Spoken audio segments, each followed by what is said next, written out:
time as they want, but that doesn't mean I'm gonna wait for them. So gosh, thank you for being here. It's really a privilege. I've been hanging out with people from Anthem for a long time. I'm really trying to remember when I met Tyson Pruitt. It must have been 10 years ago. And what a joy, what a great group, the Anthem strategists. And so I had the privilege of doing some advising for the partners and leaders of the company for a long time. And I was doing that full-time for a lot of companies for 26 years. And was doing it for groups of business owners, small business and medium business leaders and nonprofits through a group called C12. And then I retired out of that, sold that practice, and started an AI company. I was really running the AI company before exiting from C12.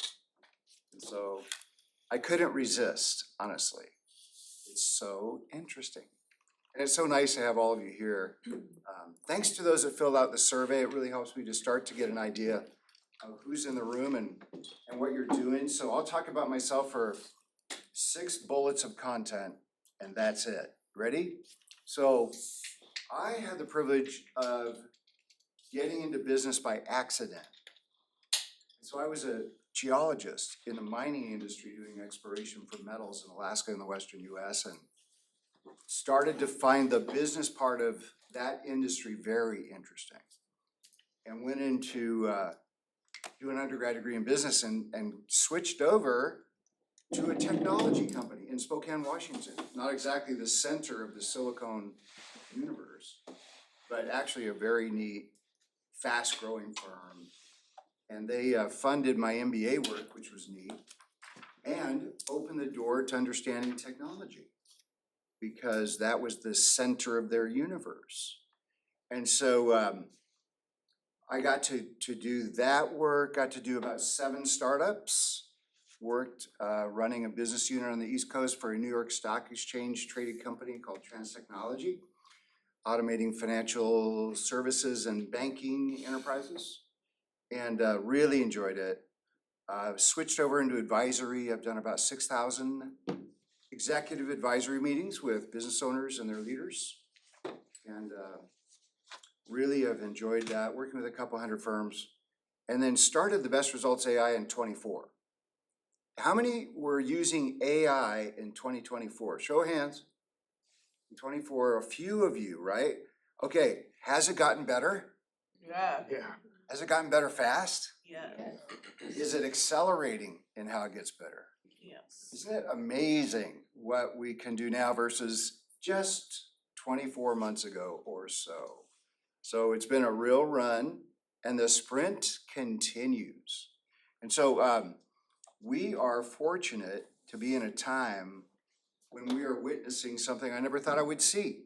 In 1976, I was hitchhiking near Silver Springs, Maryland, near DC, and was picked up by a professor from a local university.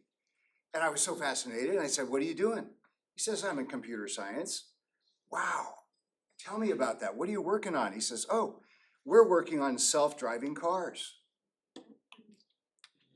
50 years ago. What's changed? Waymo? The variables haven't changed, have they? All the issues about what the car has to be able to sense and respond to, none of that's changed. What's changed? Technology. The throughput, the speed, the bandwidth, how virtual it is. So, my son, who's an accountant with Anthem in Phoenix, rides a driver in a driverless taxi. So 50 years later, I'm actually living it. And isn't it amazing? Here we are, wondering what's going to happen, seeing some of it start to happen already. So who wants to volunteer? What's the best thing you've been able to do with AI so far? Somebody? Anybody? Best result you've gotten, what? I find if I find something I want to buy online, I ask ChatGPT to find me promo codes so I can stack up all my discounts. Man, I knew I'd learn something if I came in. I'm learning from this girl. Who else has an example? I'm a random thinker. I don't think linearly. And so I just put all my thoughts in and it organizes it into a cohesive letter. I do that too. Yes. And you can do that with all your email. Yes. And your calendars, and your tasks, and your chats, right? You can do all that. And it didn't used to be able to do that easily because it wasn't easy to connect it to all that, but now it is.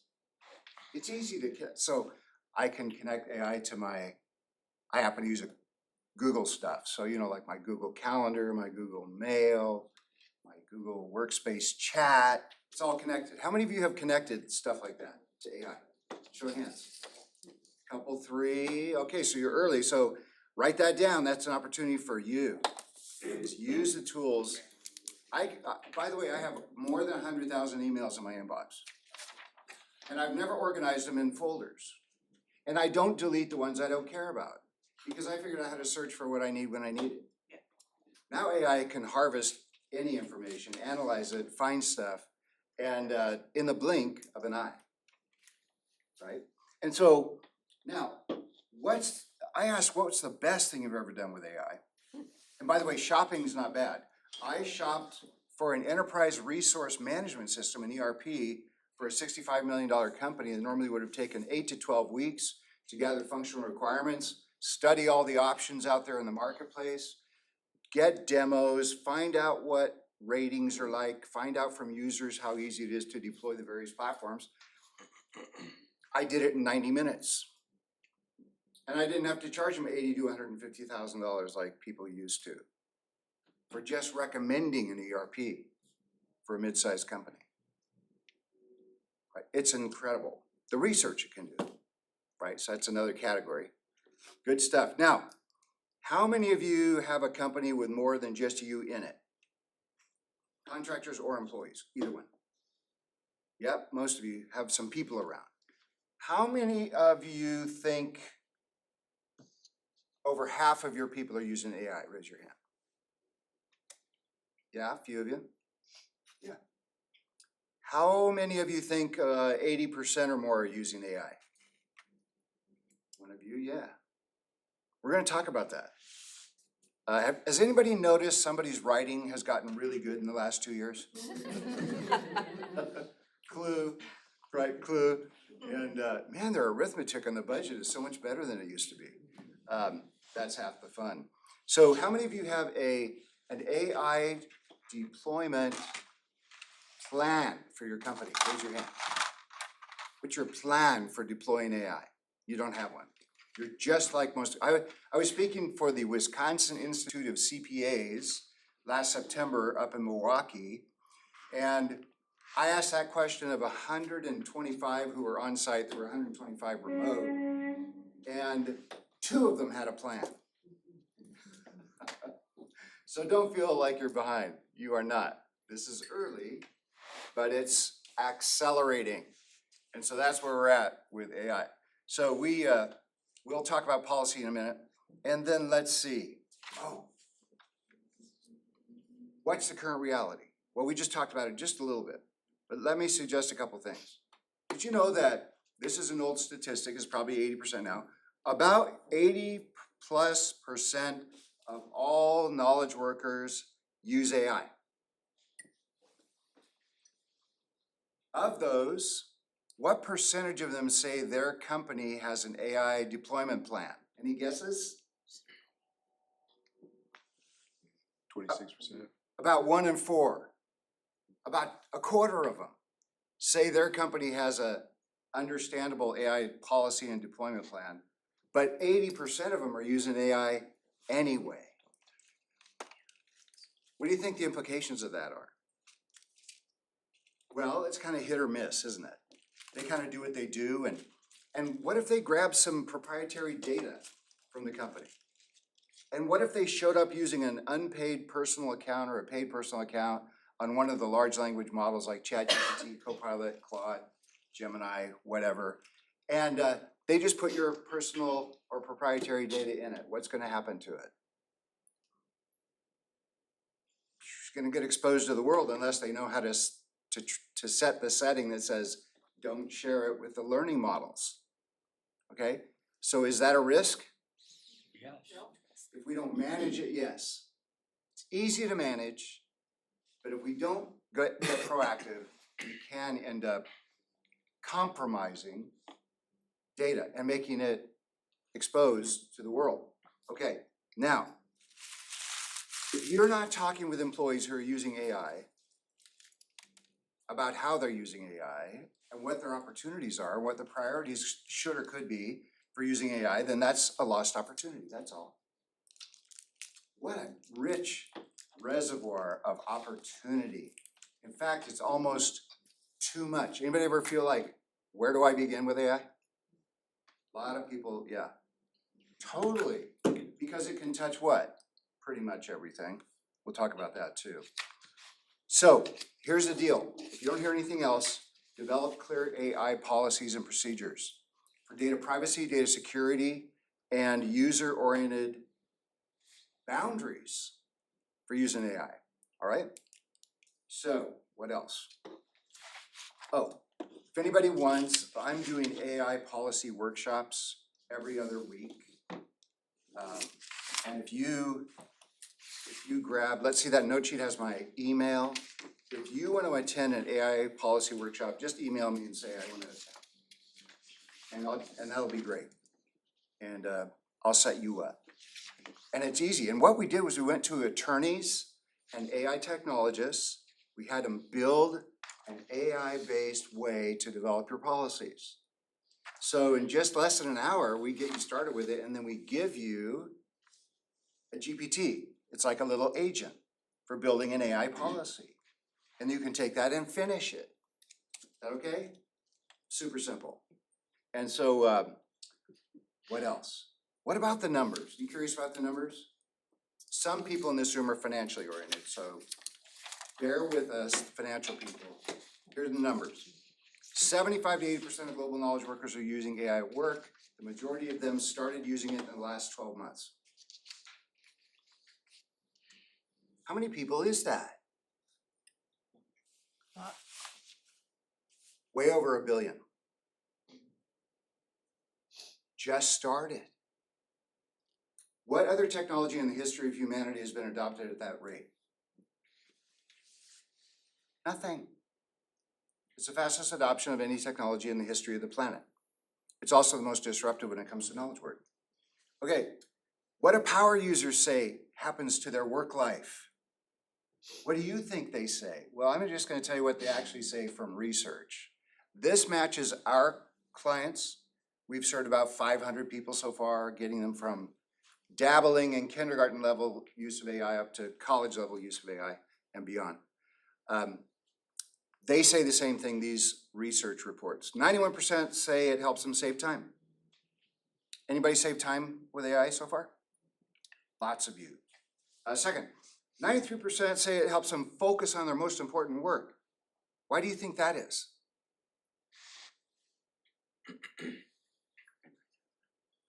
Organizes it. Organizing it. Yeah, what else?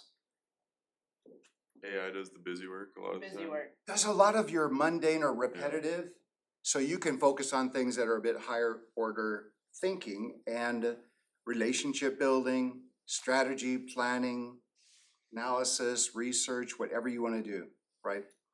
With freed up time. How much time do you think the typical worker who masters AI saves in a month? How much time? Okay, I'm not going to answer it right now. We'll get to it. How about 92% say it helps them be more creative? Really? More creative? Okay, they have more time to think, but what are they doing with AI that makes them more creative? Anyone? They're telling it what to do. They're guiding it to Get the result they want. get results, and they're asking it, how can I be more innovative here? So innovation is a huge category, friends, with collaborating with AI. Is that all right? So do it. And, anyway, it's not hard.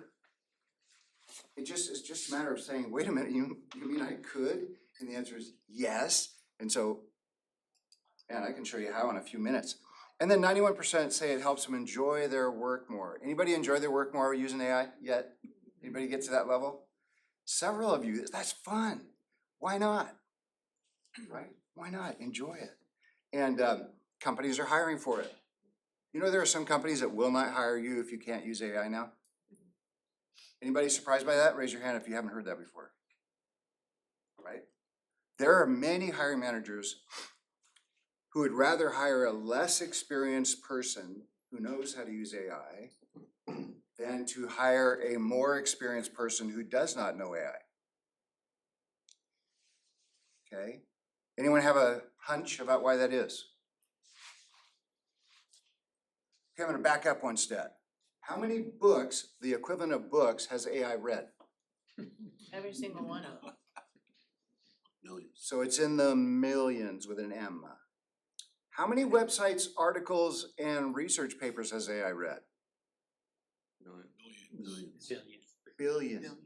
More than a billion.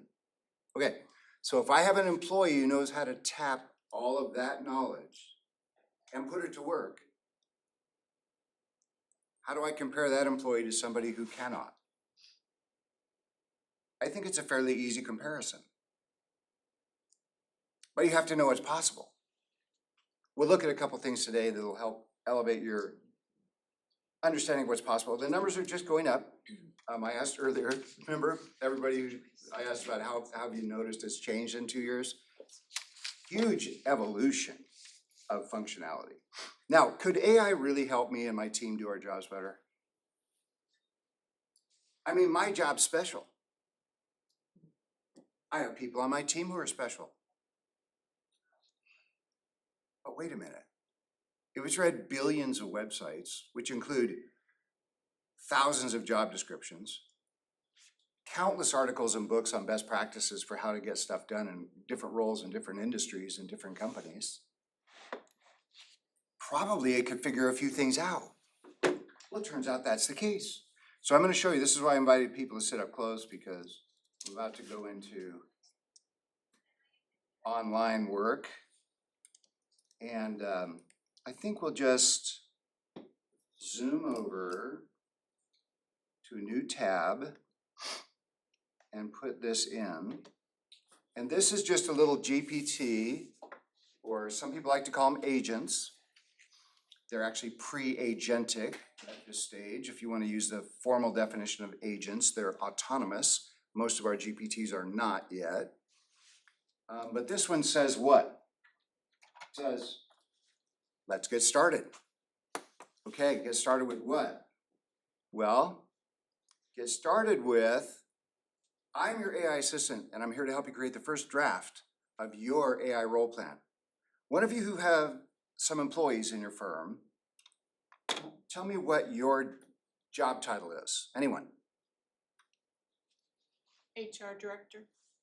HR director, okay. And so what this says is, I'm gonna give you a blueprint that shows how AI can help you deliver all your role outputs smarter, faster, and easier. And we're gonna start by you just giving me your LinkedIn profile, your job description, or something related to that, and tell me what you do. And I can then tailor your plan. Does that make sense? Welcome. Come all the way up. You won't be able to see in the back. And there's some note sheets here, so you don't have to write down all these words. Because I talk fast sometimes. Until somebody slows me down, which I'm fine with. And then, so we're getting started, and what I'm gonna say is, I am HR director of a mid-sized CPA firm. Is that okay? Am I doing good so far? And that's all I'm gonna give it. That's not very much context, is it? Okay, step 2. I'm giving you your first draft of a matrix called your AI role plan. It makes your job objectively knowable. Okay, let me tell you what's on the screen. Can everybody see it okay? If you can't, move up, move up. And so what it says is column headings. Talent acquisition, you do that? Yeah. employee engagement, performance management, evaluations, all that, learning and development, compliance and policy, workforce planning. Yeah, HR analytics and reporting. How about team leadership and culture? How did it know her job? I think you know. Now, what's it put in the columns? 8 deliverables underneath each area of responsibility. So under talent acquisition, you need job descriptions, interview guides, candidate scorecards, recruitment pipeline reports, offer letter templates, hiring funnel dashboards, sourcing strategy documents, job offer acceptance trackers. Those all sound familiar? Yes. Could I do this for any of your jobs? Yes, in seconds. Could I do this for any of your colleagues' jobs? Yes, in seconds. Now, so what? I have a big so what on a sign that hangs from my brain all the time. So what? And so, no, so what? Let's pick one of these and see how AI could help you with it. Go ahead, pick one. Any of these. Recruiting. It's a cool sound. We're taking flight. It's like a dentist on steroids. Yeah. All right, so we're gonna do employee feedback reports. How about that? Perfect. We're just gonna pick one. And so employee feedback reports, how could AI help me with that? Anybody ever do that? Many of you do. Are they cleaning floors up there? You never know. Every day it's Days a, of difference. every day is a Building different out sound. storefronts. Back in. Yeah. Stores, businesses, booming. All right. Now, look at this outline with me for a second. You're the expert. This is an employee feedback report. This is a suggested outline, cover page, executive summary methodology, quantitative results, qualitative results, comparative analysis, recommendations, and action plans. Sound good for a performance report? All right. How did it know that? I don't know. It's just really smart. And so then, would you like to create the work instructions? So this is just an outline, hasn't done anything yet, has it? So what about the work instructions to do the work? Well, let's just say, yeah, let's do that. Let's do that. So this is a roadmap for doing what that outline said. So design and distribute the survey, collect and clean data, analyze quantitative data, analyze qualitative data, draft the report, develop recommendations, design the final report, and share and present. You ever do that? And you do it the old-fashioned way. Word doc, Excel sheet. Do you have an HR database? Which one do you guys use? Bamboo. Bamboo, a lot of people use Bamboo. Okay, great, helps. Now, how could AI help you with this? It'll tell you how to build it in bamboo. Yeah, it will. So here are the work instructions, all the steps that we just reviewed, that work flow step by step. This is what, say, ChatGPT or one of the other large language models could do out of the box. This is what a trained virtual assistant could do to support you in getting all this done if you wanted to delegate part of it. And here's what you still need to do yourself because you're the human in the loop, and by the way, you're still in charge. And you're still responsible, no matter how much you delegate, right? We all know that. And so here we are. AI could generate the survey questions, provide formulas or scripts to help clean data, generate summary stats, charts, and bullet points, thematically analyze pasted open-ended responses. Ever read a lot of open-ended responses and your brain starts, your eyes roll back in your head? Anyway, AI doesn't have that problem. And then create full draft sections of the report from analyzed data, suggest HR strategies based on the feedback themes, suggest layout, visuals, and slide structure for the final report, and generate talking points and executive summary bullets or a slide deck for you to present your findings.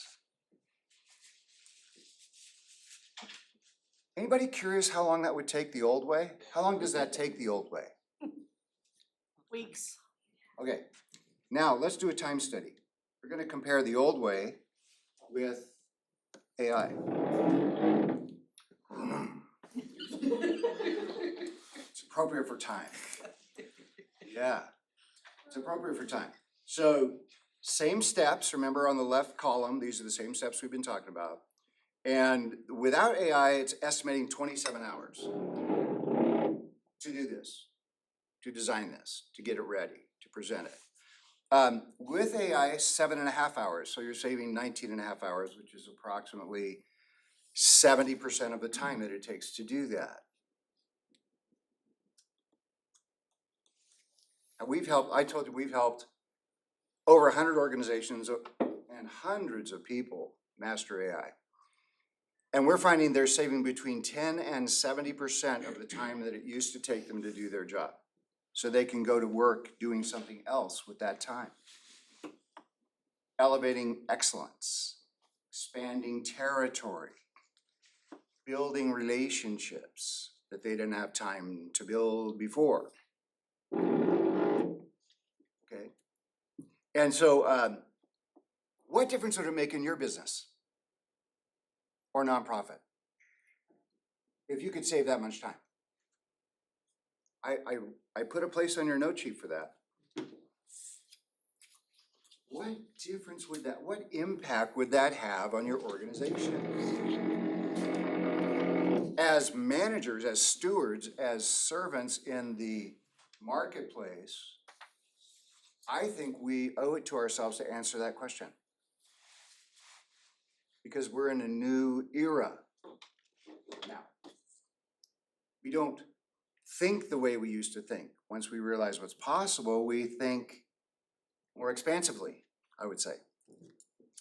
And just imagine this, look up here. Let's say I run a company.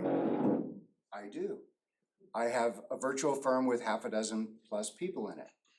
And I have this much time, this much talent, and this much assets. Let's say it's right here. This is how much I've got. And if I never used AI, I could probably get about this much value out of these people, talent, and assets. This much value. Now, if I could save them 10 to 70% of their time, how much value do you think I could get out of that team? This much? Maybe this much? Maybe diversify? Maybe expand our territory? Maybe innovate new services and products?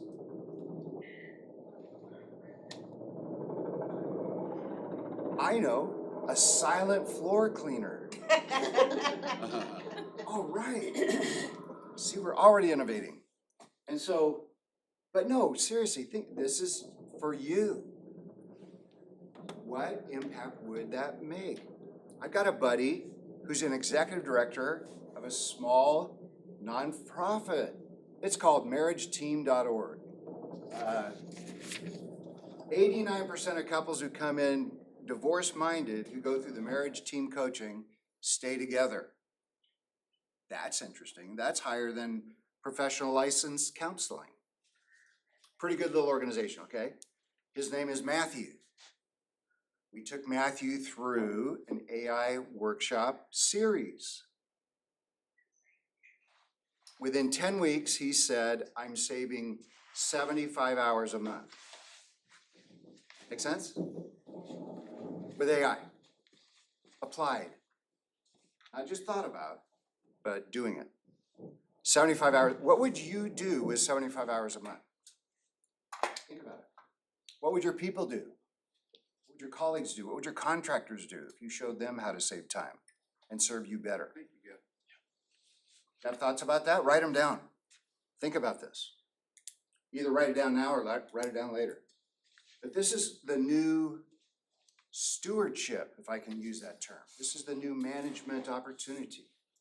Really exciting to me, personally. And so, now, what did we do? We looked at one of your responsibilities, one deliverable, out of how many in the matrix? 64. We just looked at one. So I'm going to ask AI now on this little GPT to estimate how much time you could save if you used AI on all 64 deliverables in your role. Is that okay? So, all those categories at the top of the matrix that we saw before, it's assuming you're working 160 hours a month for fun. Some of us work more. And it is estimating you could save about 90 to 100 hours a month. if you ultimately semi-automated or automated every function in your role? How long would that take to get all that done? Well, it would take months or maybe a year. Would it be worth it? If you could learn AI and apply it, and especially if you figured out what's the most important stuff to work on in AI first, priorities, which AI can really help us with.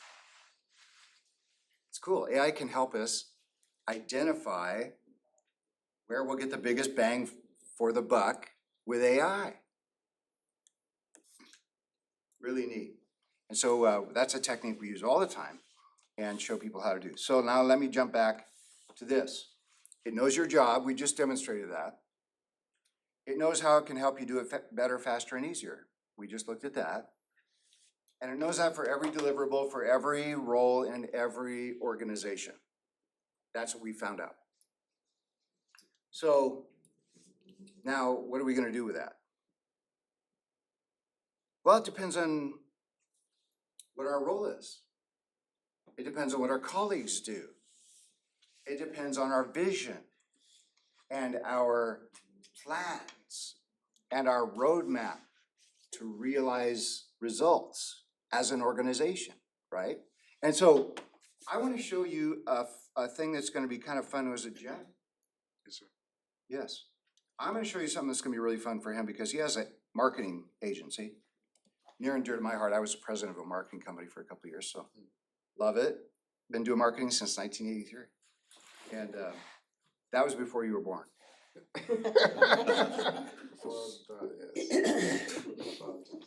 So, yeah, here we go. We're gonna do a little marketing.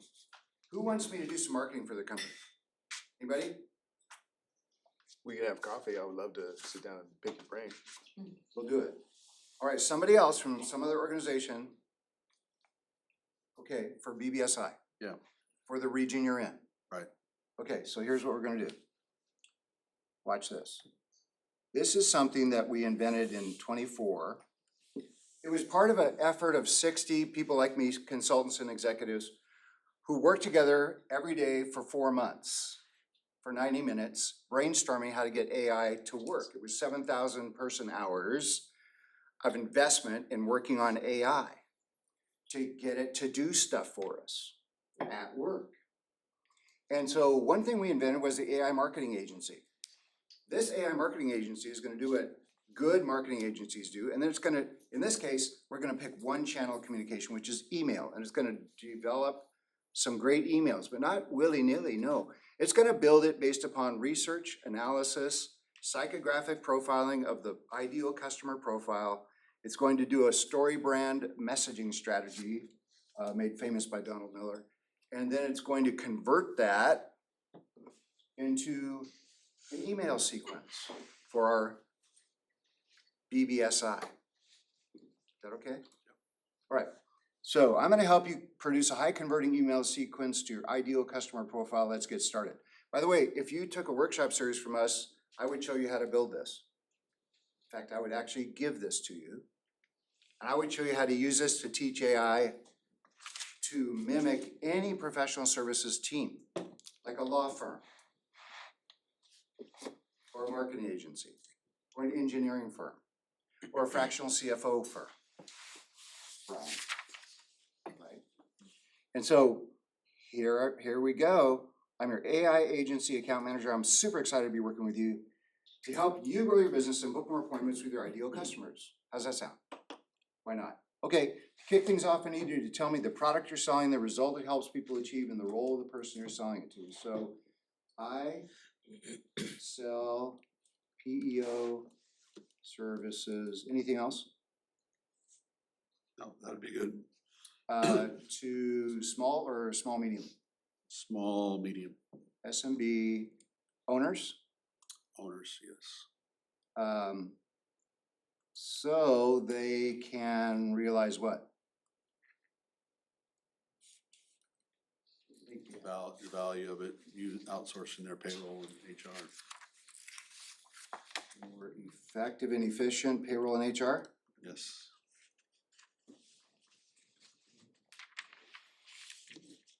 That's all the context I'm gonna give it. Who here thinks that AI knows something about what PEOs are? There's a lot. Who here thinks AI knows something about the psychographics of small, medium business owners? Who here thinks that AI knows something about Donald Miller's story brand methodologies? Probably could get certified in them pretty fast. Oh, we're gonna see that right now. So here we go.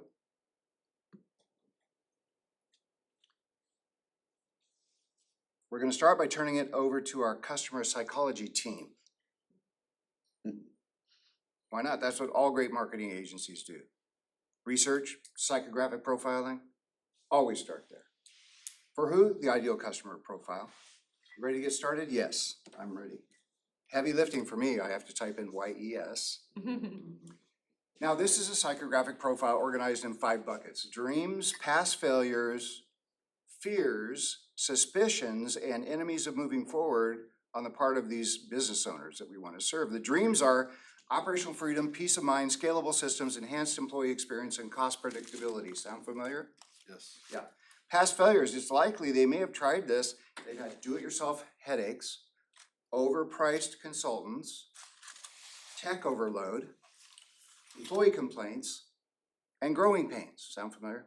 Yes. You run into people with that? Yeah. And they have fears about outsourcing to somebody like BBSI, which include loss of control, compliance risk, security concerns, employee trust issues, fear, and hidden fees. Sound familiar? Yes. Anybody ever ask about those?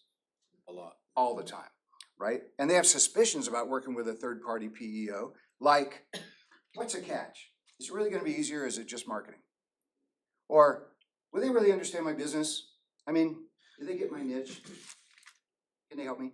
How about, is this overkill? I mean, do I really need this much service? Will I be treated like a number? I mean, will I get lost in the shuffle because it's a busy provider that I'm working with here? And will I be stuck? Am I gonna get booked in a contract I can't get out of? Sound familiar? Suspicions. When we're buying stuff, we all have suspicions. Doesn't matter the niche or the product or service. And then the enemies of moving forward. What keeps people from moving forward with you? Well, inertia. I'm too busy. Current system's flawed, but I'm too busy. How about cheap tools? I've been sold on low-cost HR payroll software, and it looks really good enough, and then it turns out not to be.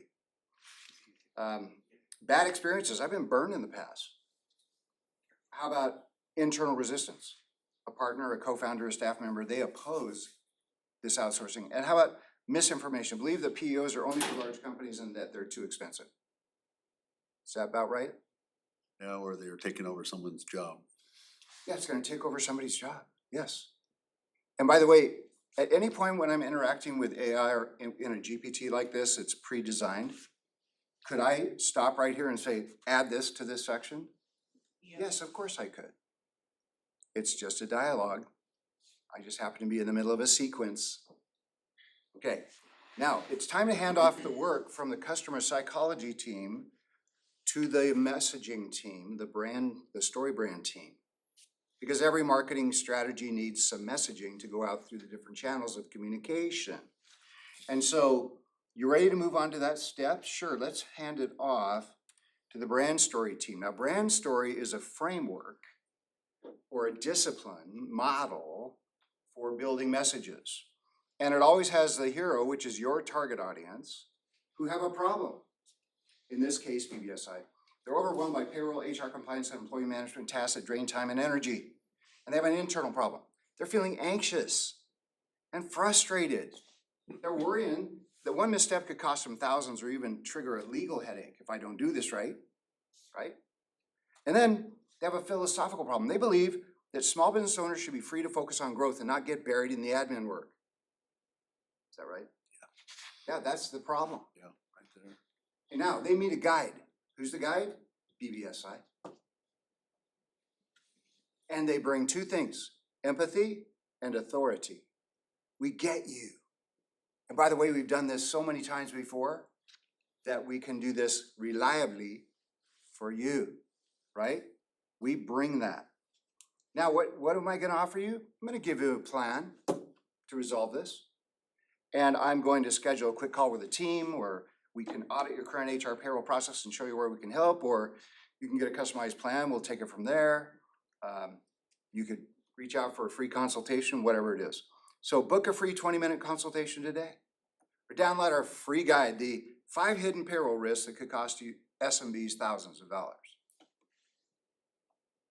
Classic marketing stuff, organized in the Donald Miller framework. So it helped this plan that with calling prospects to action helps them avoid failure, which we looked at before, and ends in success. That's the roadmap for the messaging. Any questions about that? Classic marketing work. Okay, now we're gonna take this and give it to a team of copywriters. So now we've gone from the account manager to the psychographics team, the customer psychology team, to the brand story team, and now we're going to the copywriters. And they're asking me how many emails over how many days. So I'm gonna do 3 emails over 3 weeks. Man, this is hard work for me. And so what are they doing? Well, they're writing the emails. As you observe it painting the screen, they are writing these emails. Now, these emails aren't bad. I've been in marketing for 43 years and have read a lot and written a lot. And these are not bad, but we're gonna make them better. How are we gonna do that? Oh, by the way, each one of them has a theme. Like, you're scaling, but is your infrastructure scaling with you? As your business grows, so do the risks. More employees, more compliance issues, more moving parts, more chances for error, more time on admin, less time on strategy. So your growth shouldn't come with more stress. We help SMBs like yours build a scalable HR and payroll system so you can grow without hitting bottlenecks or burning out. If you're curious what that looks like, let's talk. Book a 20-minute chat. Click here. You don't need to carry this burden anymore. Talk soon. Sound okay? First draft? 1 of 3 in a series. Okay, and how many seconds did it take to get that? About 15 seconds to draft it. Now, before we finalize it, what do great marketing agencies do? They review their work before they put it out, right? So we're gonna give it to a creative director who's a much higher powered professional than the copywriters, the kind of person who's worked on thousands of marketing projects. They're gonna review this and make specific recommendations by email, improvement suggestions, tone revisions, changes in call to action. We got all these recommendations from the creative director in seconds, and now we're gonna give it back to the copywriter who's gonna incorporate all the suggestions made by the creative director. How long does this process take when you work with a traditional marketing agency? Weeks. Sometimes months. Yeah, I can tell some of you have been there and done that, right? So what do we get now? Well, we've just revised all the emails. They're better. By the way, I've done this hundreds of times for people and they always get better. And we've got these 3 emails. We're ready to put them into our campaign management system at our business and make them part of our outreach strategy. And so we're gonna hand this back to the account manager who's going to talk with us about the project. The account manager says, hey, I'm thrilled with the work our team did for you, and I hope you are too. Here's your itemized bill for the project. I'm gonna show exactly what went into creating your outbound campaign, as if this work had been done by a full team of top-tier professionals. So customer psychology, 50 hours at $150 an hour. The brand story experts, 12 hours at $200 an hour. Copywriters, 10 hours at $125. Creative directors, 6 hours at $250 an hour. And project management, $150 an hour, 6 hours. So total project, $13,500. Get out your checkbook. But wait, we just did it in 10 minutes for no money.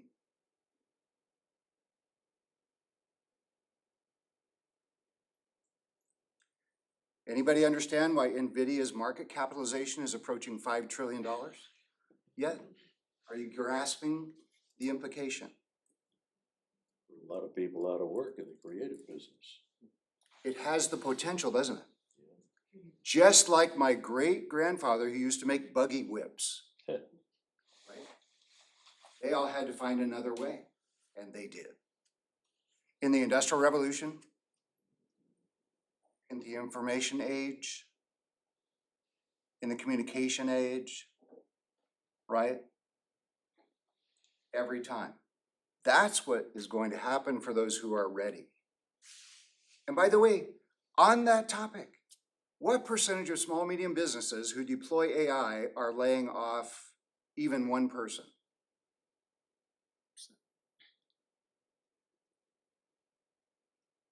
Any ideas? Because you hear on the news these reports of these giant companies laying off these people, don't you, because of AI? Anybody heard one of those? Raise your hand if you have. A few of you. SMBs are not doing that. Think about it. How hard is it to find a good person? Onboard, orient, train, and deploy their skills? How hard is it to incorporate them and weave them into the fabric of your corporate culture? Teach them about your competition, your industry. All these things we got to do to get a great person on our team. And I'm just going to chuck them because I can save a couple hours with AI? I don't think so. Small, medium business leaders are smart enough to figure that out. They're not doing that. What are they doing? What do you think they're doing with the extra time? Anybody? Creating new ideas. New ideas. What else? Revenue building. Building revenue. Revenue growth, statistically, based on real research within the last 6 months, is ubiquitous for small, medium businesses who deploy AI. Revenue growth. What else are they doing? Time for relationship building. Relationship building. What else are they doing? Revenue, relationships. What else? Strategizing. Strategy. Do you know how many small, medium businesses never even get around to doing a strategic plan? It's nuts because firms that do strategic planning outperform firms that don't, and everybody knows it. And we've known it for decades. But I don't have time for that. I'll get to that. I'll get to that. Yeah, innovation, quality improvement, revenue growth, strategic partnerships, strategic planning, strategic diversification, strategic innovation. That's what is happening. Okay, now why did I take you there? You know, the marketing agency? Can I have one of those note sheets? I want to make sure I know that I'm in sync with you. For those of you that have the one pager. So, here's a question. We just finished number 7, which was real work is getting done with AI. Real work is getting done with AI. And so, the question for you, why there's a blank on the page is, if you knew how to do AI and you could dream up anything you could get out of it, what would you want it to do for your organization?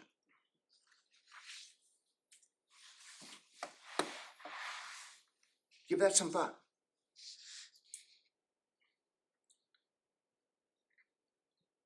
Like what I showed you or something different? Great. Good. So, now, which functions can AI help with in a business?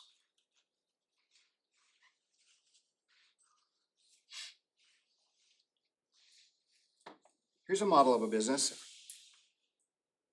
Anyone seen a model like this of a business?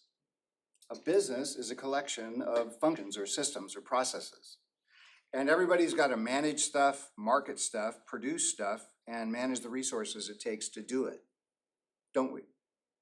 And within those, we got to do leadership, supervision, process management, research, outreach, relationships, production and delivery, financial management, HR management, technology and facilities and general administration, don't we? Doesn't everybody do that? Raise your hand if you don't do any of that. I didn't think so, right? Which of these, and by the way, there are subsystems for all of those, aren't there? Hundreds of them. Which of these can AI help with?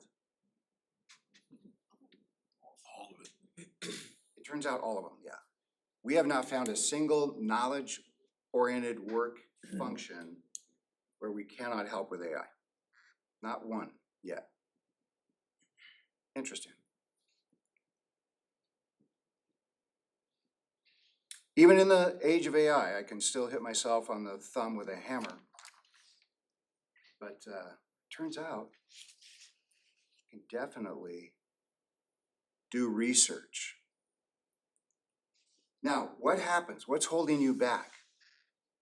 What's holding your people back, your colleagues, your contractors, even your customers who might want to collaborate with you on a joint AI development that's going to make more seamless your relationship with your customer?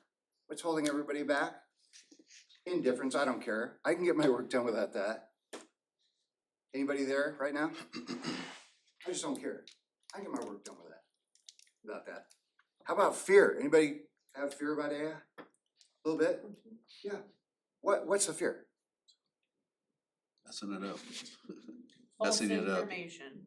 I'm gonna mess it up. Did you know what? I can't break the thing. I can sit and work at it for hours, and I have. And I've never broken a thing. What else? So my friend works for this tech company, and they pretty much, it's like all remote, it's kind of small, and they pretty much feed all their financial statements, their protocols, like everything into AI, and so it knows everything about their company.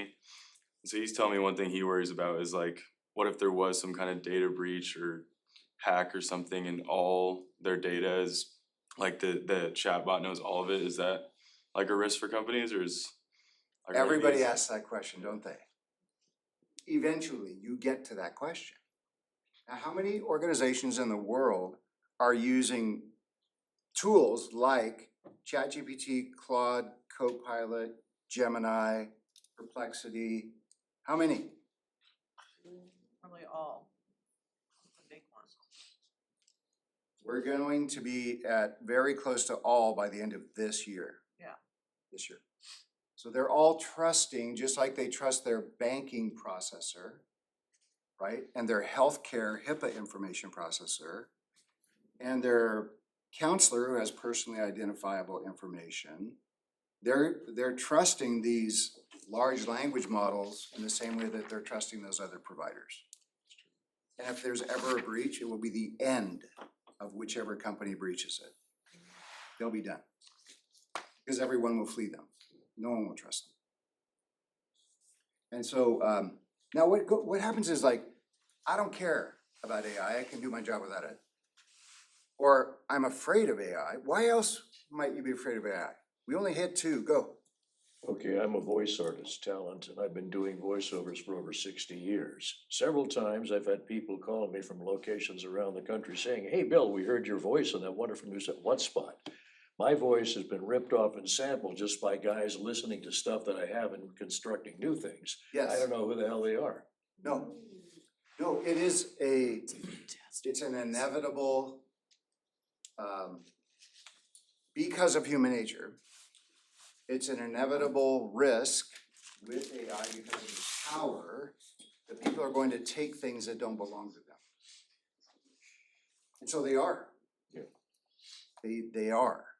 The large language model, for example, OpenAI's ChatGPT, if I say, give me the entire text of Kim Scott's Radical Candor book, it says, I cannot and will not release the text of any book through this interface. And I say, okay, give me the principles and practices from Kim Scott's Radical Candor. Well, it goes out and reads every website that every consultant and whoever put out there about Kim Scott's Radical Candor. And guess what? It gives me the model and it gives me a summary. And so it's like I can get a summary, but I can't get the copyrighted text. So in the legal system, you can't copyright an idea. You can only copyright the manifestation of the idea. Sequences of words, designs, that's what we can copyright. So yes, and the sampling power, the video production power, the deep fake power, frankly, because there's gonna be a day when God knows why anybody would want to, But there'll be a day when somebody who looks like that is gonna show up streaming, saying stuff I never said. And you won't know the difference. In fact, I know a tool set, a combination of 3 tools where I could do that myself tomorrow. Yeah, that's happening now. Right? So, heaven help us, we don't want that to happen. But you know, human nature being what it is, people are looking for ways to make money and acquire power. And so they're working on these things. People in this room are probably not like that. Great, press on, right? And so what happens is we go from indifference to fear or doubt, and then we let go, and then we start discovering. And when we start discovering, then we start a journey from no confidence to growing confidence in how to use AI. And then what eventually will happen is transformation.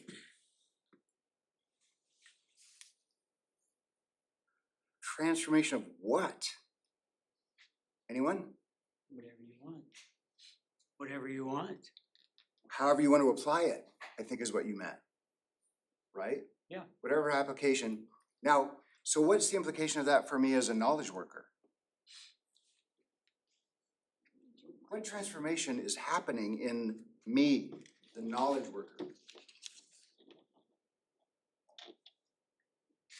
Will I ever go back to the old way? No. No one graduates from one of our workshop series and says, forget about it, I want to go back and do it the old way. That's transformation. Right? Very interesting. Now what's going to happen in 26? People are being launched into a new era of knowledge work. So I'm going to either upskill myself and other people around me, or I'm not. I'm either going to upskill and repurpose myself and other people, or I'm not. I might even consider firing some people, or not. What would bring that about? Anybody? Any thoughts about that? What might bring that about? Okay, let's talk. Reluctant to do it. They won't keep up. What's that? They won't keep up. They won't keep up. That happens a lot. Hey, good morning, good to see you. Yes, you too. Yeah, good to be seen. And exactly, they won't keep up. Now, whose job is it to help our colleagues keep up? Anyone? Each other. I love the way she answered that. Love, love, love that answer. She's talking about a category of professional management and leadership known as change management. So we either get in front of this and master change management and the techniques of helping people walk through change, or we don't, and they get stuck. Whose responsibility is that if I'm their boss? Mine, not theirs. Anybody disagree with me? Because there is a way to guide people through change. We just have to learn it, apply it, and remember, listen, and acknowledge and explore with them what's going on, and respond in ways that help them move forward. So you thought this was going to be about AI, didn't you? Is AI about change? Everybody's going like this. Oh yeah. Okay, so do you have to know change management in order to make AI deployment work? Yes. Yes, yes, yes. Internal and community-wide, each other. That is how organizations that are smart are going to take this new era and accelerate it. Okay? All right. So what we learned early on in 24 was a philosophy that says that you might consider equipping every employee who's a knowledge worker in a nonprofit or a for-profit or a church or a whatever government agency to produce every deliverable in their job better, faster, and easier with AI to get transformational results. So let me say that again. Identify all the people that do knowledge work. I build out a matrix like we did for our HR director for every one of them. Teach them how to think about their work as steps in a workflow and delegate parts of those steps to AI, and then turn it into a repeatable AI process. Sound simple? It actually is.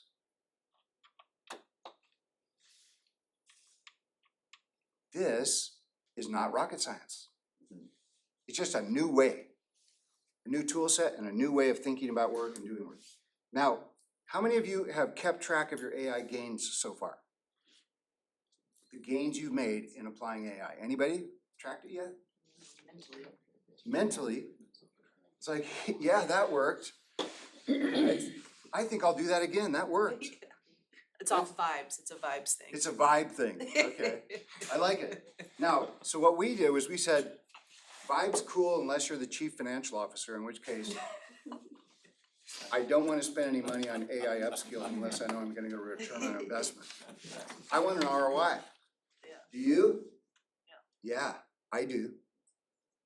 I'm not gonna burn my time or money on this thing unless I'm gonna get an ROI. How am I gonna know? Super simple. We just found a platform where we have people write little journals, take 60 to 90 seconds, and it says, this is what I worked on. This is what happened with quality. This is what happened with innovation. This is how much time it used to take me, and this is how much time it takes with AI. And this is how often I do it. Monthly, weekly, once a year. Guess what you can calculate from that? ROI. If you do it for every AI project, for every person in your organization, you know exactly what the value of the time saved, and you can interpolate the value of the quality improvements and the lack of rework, and you can interpolate the value of the innovations that may be opening new markets for you. So my call today in this category is know your ROI. Lean into it as you invest time and money in AI. So remember, that could be anybody in any function throughout this enterprise. Right? Now, how do you teach somebody AI?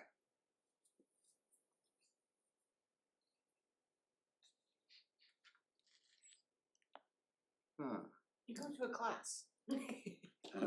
Experience. You could go to a class. You could go to a workshop. You could Say ask with a AI to friend. teach you.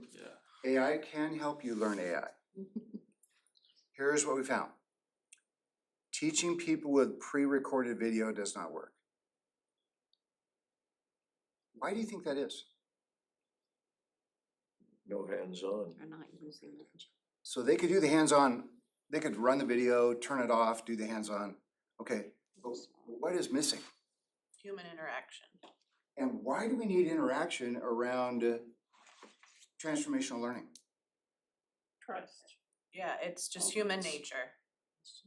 Yeah, what's going on when I'm actually changing something inside? What's going on? How many of you have ever been fishing? Raise your hand. Fishing. Fishing, fishing, come on. No? Oh, we have a couple no's. That's rare. All right, for you no's. Let's pretend, just for sake of discussion, that you went and you hired a guide to teach you how to fish. Here's what they would do. First, they would explain what fishing is. It takes gear, it takes maybe a boat, some tackle, and then they might say, let's have fish for lunch, because I want you to be motivated. And we're gonna have it really well prepared. And then they might go out with you with a rod and reel and cast with some bait and show you how to fish together. But then they'd say, how would you like to try it by yourself? And you do it. But they're with you. And you say, wait, am I doing this right? Oh no. See the riffles over there on the other side of the Deschutes River? That's where you want to drop that fly. Okay, I'll try again, right? And then they say, now do it yourself. I'm done answering your questions, do it. Why? Because you gotta do it or you're not gonna learn it. Practice, prove it. And then what? Oh, I'm gonna give you a better reel, better lures, maybe better boats. Maybe teach you how to net it. Hmm? Maybe teach you how to net it. Teach you how to get it in the boat. Yeah, if you can't, You know, I put went it on a off- hook, you gotta get it for, that's Went not off the to end of it. Garibaldi and went out with 6 guys in a 57-foot boat to go after albacore tuna. And we caught 69 fish in 90 minutes when the school rose up. And we lost 30% of them at the net because we couldn't net them fast enough. Interesting. Now take the entire analogy I just gave you. And by the way, if you want a fleet of fishing vessels operating on a variety of types of water, that's an analogy of all your people now being AI empowered, doing different things. Okay? So that's what we do. We just show them what's possible, get them motivated with the results, do it with them interactively. While they're doing it, we're there, we're answering questions real time. Because the mind is experiencing something brand new, real time, as they're interacting with the software called AI, right? Which is not software at all, is it? It's a real-time interactive environment. It doesn't just repeat the same stuff over and over. Okay, now, what happens when people do this? These are 8 knowledge workers: lawyer, CFO, marketing manager, hiring manager, data analyst, executive coach, director of HR, and chief operating officer. And this is 1 out of 64 deliverables for each one of those professionals. And without AI, doing this deliverable took this much time, and with AI, this much time, so they were gaining between 2.5 times to 60 times efficiency. These are real clients. Okay, it's interesting. So what happens is they do this more, they do them one at a time, because you can't eat the elephant any other way than one bite at a time. You can only do one deliverable at a time. But as you continue to do it, things happen to you as a worker. They start to happen to you. And what comes out the other end is these are actual surveys of workshop graduates where they say, on a scale of 1 to 10, with 10 is maximum, they're increasing efficiency, engagement, and effectiveness, which means they're saving time, more manageable workload, better work-life balance. That's efficiency. Engagement is focus on more fulfilling work, help me enjoy work more, make me feel more motivated. That's engagement. And then effectiveness is be more creative, be and feel more productive, and the quality is as good or better than I would have done on my own when I used AI. Quality, right? And so these are actual survey results. And they just happened when people were marching down through this series of workshops. And I gave you a handout, 2-sided, that's got an example of some of the things we work on, which we call accelerators. Super simple word.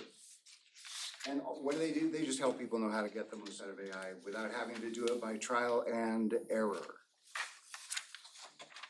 Right? So that's a reference thing for you.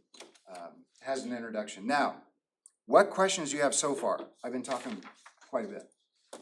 I mean, I've been asking a couple questions, but what questions do you have for me? Yeah. I actually have 2. The first one is I see that you're using ChatGPT. Yeah. In your webinars or in your teachings, do you use all other products and do you prefer one to the other? Well, we could use all or any. Everybody familiar with the term LLM? Large language model. So all of those are in a class of LLMs. Claude, Copilot, Gemini, ChatGPT, Perplexity, Grok. They're all LLMs. So every everything we do, like in all of those accelerators we use, they're written so they operate on any of those platforms. They're not narrowly, no, I guess it's like being in Switzerland, you know? You're just neutral. We're agnostic when it comes to LLMs. Right, but you're creating within that platform. You can create in any of them the very same things. So you're not saying you have a preference. Nope. Okay. Oh, it's a horse race. Anybody ever watch horse race? And the horses are like, they're all lined up at the front, like right nose to nose. And then during the course of the horse race, what happens? Oh, this one's ahead now, and oh, this one's ahead now, and this one's ahead. That's like watching the LLM publishers. Every week somebody else is ahead. Oh, we got a new thing this week. But next week, the guy next to me is gonna have a better one, and the gal next to them is gonna have a better one the week after. So we take a look at AI deployment strategy, and we ask things like, what is your primary technology platform looking like right now? And what are you planning to do with technology for the future? Because that may have a bearing on which LLM you decide to use. If you're a heavy-duty Microsoft shop, we're leaning toward Copilot. Because Microsoft has done some work to do some integrations at the platform level, which would benefit you. On the other hand, if I want, right now, at the current state of the art, if I'm doing a presentation, I'd rather use Claude than Copilot or ChatGPT. Because it's just better right now. And do you teach within those modules in your webinars? Do you Pardon teach me? within those different modules for your webinars or your, Oh, during your the workshops, yeah, we do use different things. Like, it's funny, I personally do some of these workshop series. I mean, I have staff that do them too, but there are certain ones I wanna do. And so it's like 10 sessions over 3 months or something. And so I'll go from the morning, I'll do one of these in ChatGPT, and then in the afternoon, I'll do one in Copilot. Exact same stuff. Different interface. Right? Oh, let me show you one of them. Just for example, like, I'll do a session and we'll send this to all the participants. This is a universal accelerator. It's a collection of prompts that can be applied to any situation. And what it'll do is it'll take, remember the HR director deliverable matrix? It will instantly identify all the key performance indicators for every deliverable on that matrix. Anybody track KPIs, key performance indicators at work? A lot of you, yes, we do. Or OKRs, if you like to follow Andy Grove from Intel. OKRs, KPIs, same stuff. And so it instantly, that's what this first prompt set does, identifies all the KPIs and the direction they should be moving for everything in your role. Then it brings in experts who help you identify what might get in the way of optimizing your results. That's cool. What do I mean bringing in experts? Can AI bring in experts? What do you think about that? Who's one of your favorite management consultants or authors? Anybody throw out a name? Scott Adams. Scott Adams. Yeah, great. And we could have said Patrick Lencioni and Ken Blanchard, and we could have said like lots of names, couldn't we? Right? Now, has AI read all their stuff? Does it know all their models? Yeah. Could it apply all that it knows about Scott or Blanchard or Lencioni to my current deliverable effort? Yes. Could it take their wisdom and pre-identify risks that need to be mitigated in order for me to optimize my performance? Yes. And when we tell AI to write the prompt, which I'll show you here in a second, this next thing, we just pick one of the deliverables and it says, all right, show me all the obstacles on the way to getting that deliverable done. And then it says, show me a summary of the roadmap to get it done. And then write all the prompts Hey, any of you think you have to learn to write prompts? Raise your hand if you think you need to learn to write prompts. It's not a trick question. It's both and. It's both and. So I need to do basic prompting. When we do workshops, we fold in these universal accelerators, which are exemplars of excellence in prompt design. So you can accelerate, that's what they call accelerators.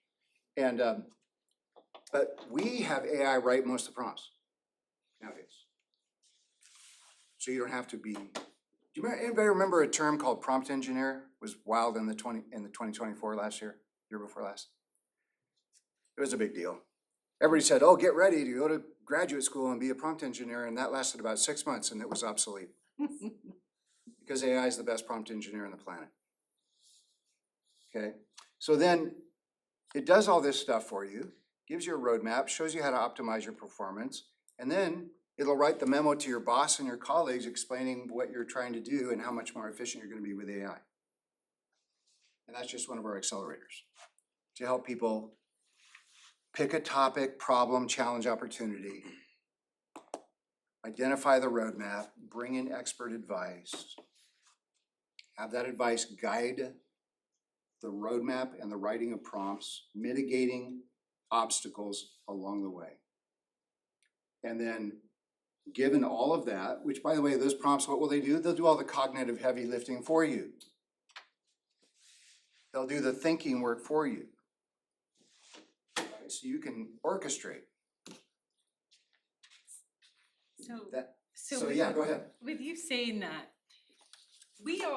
we're all older, you know, we have knowledge, we went to school. Now schools are teaching AI and kids are learning things completely different than the way we all did. We have background to be able to ask those questions of AI. So what do you see the younger generation coming up through the school using AI as being?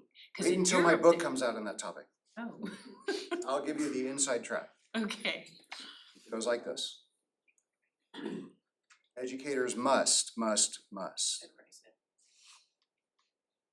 run 2 tracks in education.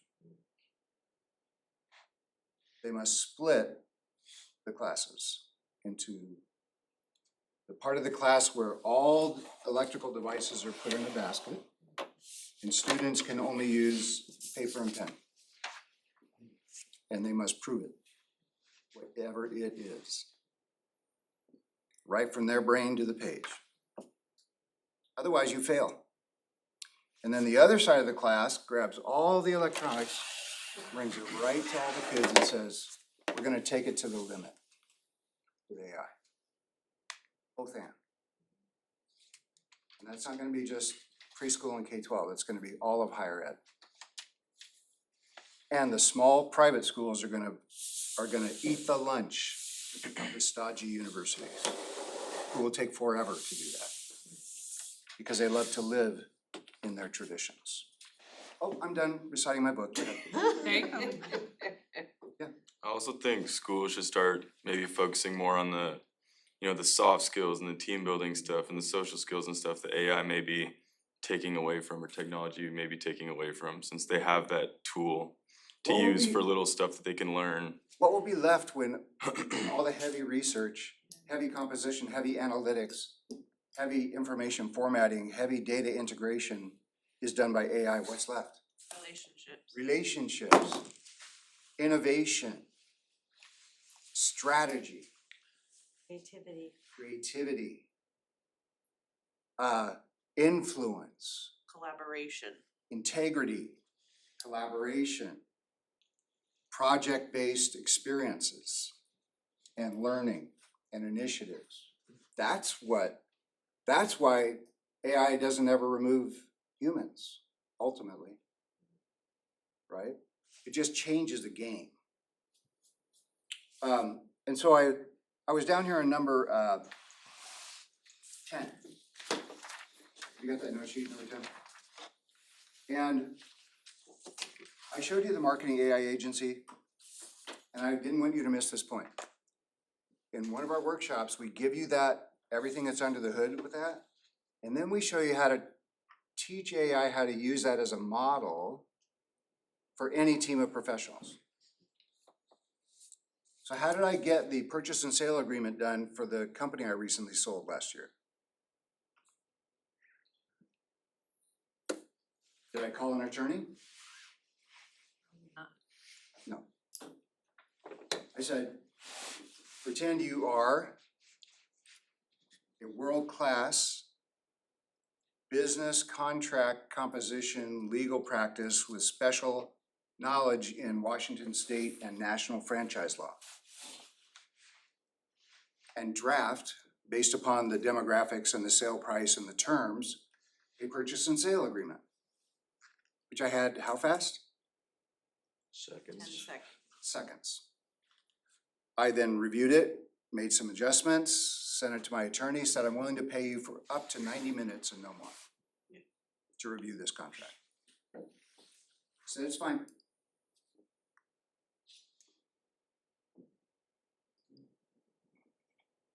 Okay, didn't want you to miss that. Next one was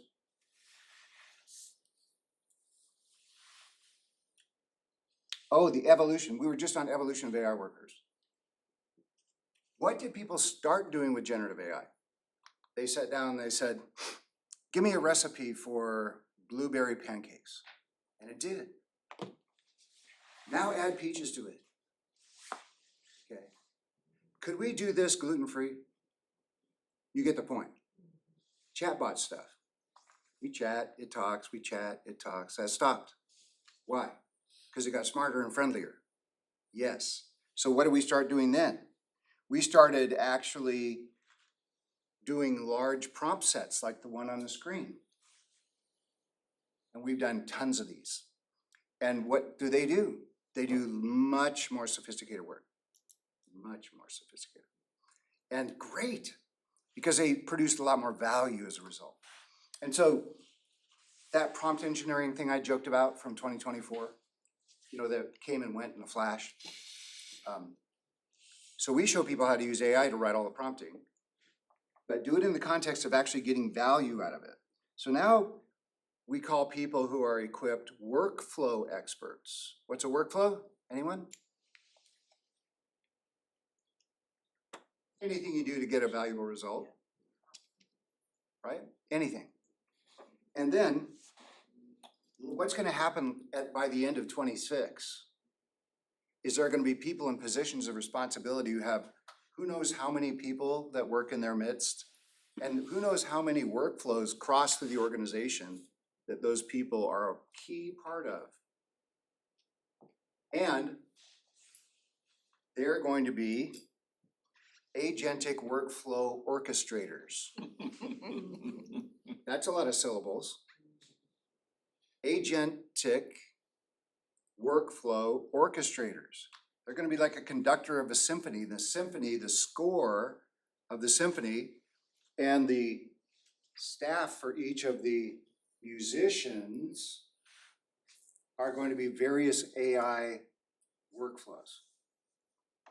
The company will be managed by orchestrating how all of those work. So the AI champion of the future is going to be in charge of how that company functions.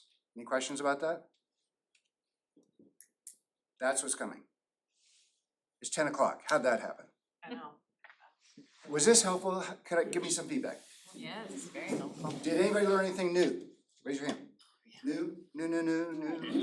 Okay, good. Did anybody learn anything helpful? Yes. Would you like for me to send you,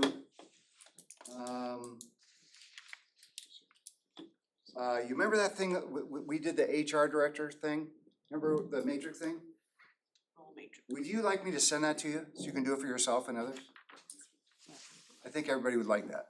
So do I have your permission? I have emails. Do I have your permission to email that to you? Yes. Because I think it'd be fun for you to play with that tool. And then, like I said, we're doing these AI policy workshops. If you want, I have cards up here. And I think my email address is on one of those pages. And if you want to do AI policy workshop, just let me know and we'll get you registered. And you can do it. Yeah, it's really a great place to start. to help your organization. But any last questions though? You wanna know what my next book is? No, go ahead. So you're using these platforms, is there, so I've just played with them, really intro level, but I've always just stayed logged out, like I don't have an account with any Oh. one particular. What is the advantage of having an account with one of the platforms or all of them? Right, so having a paid account is an advantage. You get more horsepower, so if you do more complex, bigger things, you don't run out of what they call tokens, which means you don't run out of gas. And then this message comes up and says, oh, buy more tokens.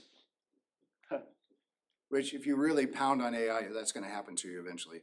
I do it every week. You lose your work. Hmm? And you lose your work. If you don't have a paid account, you do run the risk. Yep. And if you don't know how to manage memory in your large language model, you'll end up disappointed with how little it remembers about your stuff that you really want it to remember. Is that okay? I have to respect your time though, but I'm gonna stay here and answer any other questions for as long as you want. Is that okay? That's good. Are you? Thanks. Thank you, Mike.